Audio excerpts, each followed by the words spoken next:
Hello, ako po si Kuya Louie at ngayon meron pong computer dito na pag pinower on po ninyo, hindi po umiikot yung system fan. Kumbaga, na-stuck po siya. Pakita ko po sa inyo.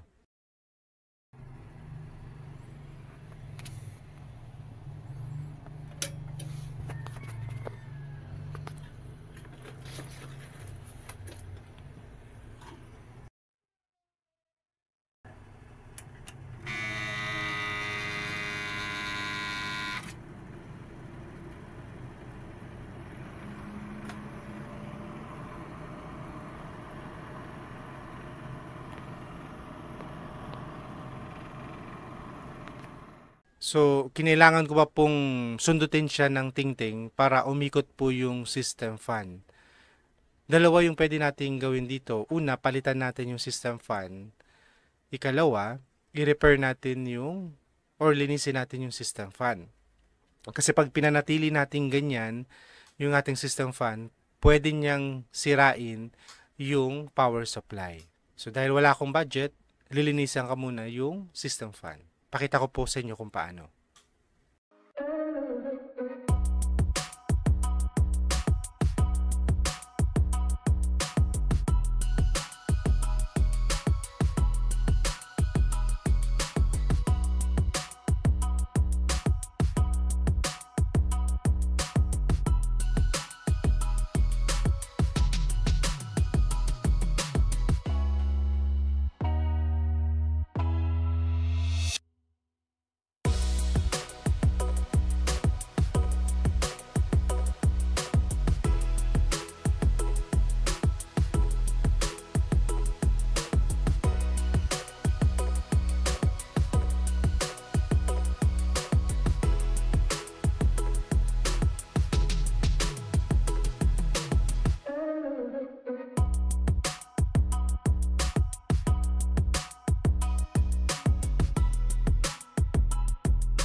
Okay.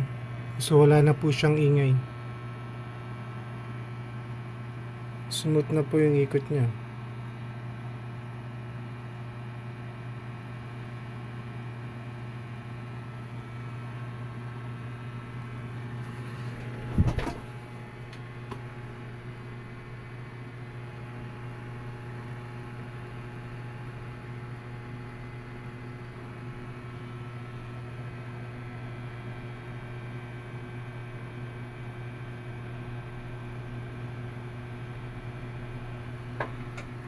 Okay.